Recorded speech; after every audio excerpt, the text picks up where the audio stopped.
Elkmont, a time and place long since forgotten.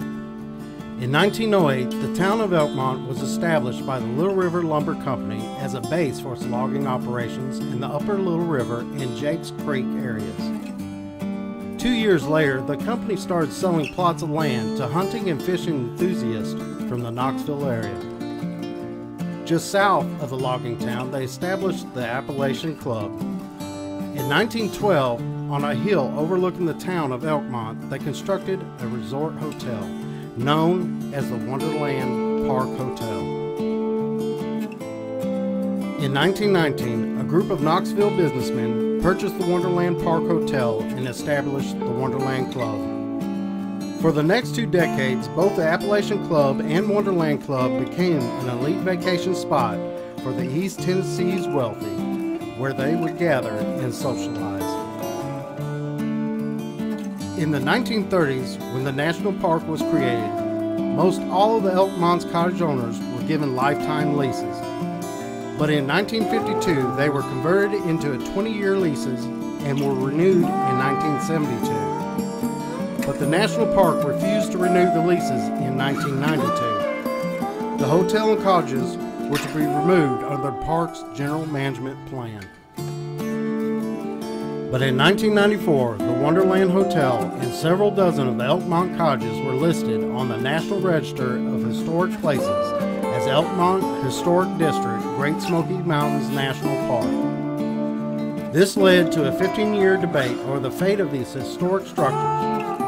Finally, in 2009, the National Park Service announced plans to restore the Appalachian Clubhouse and 18 of the cottages and outbuildings. These were older and more historically significant, which were located in the Appalachian Club area.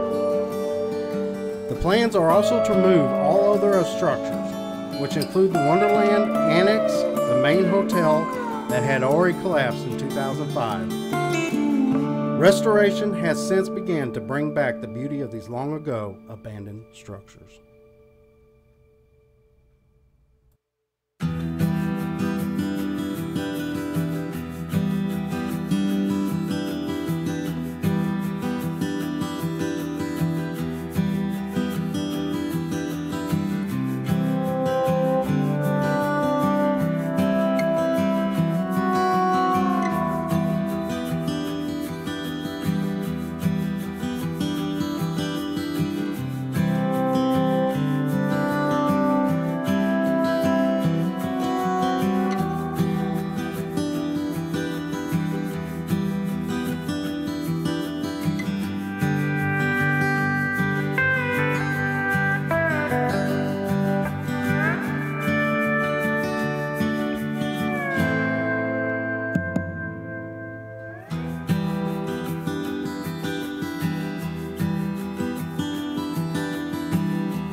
Decaying.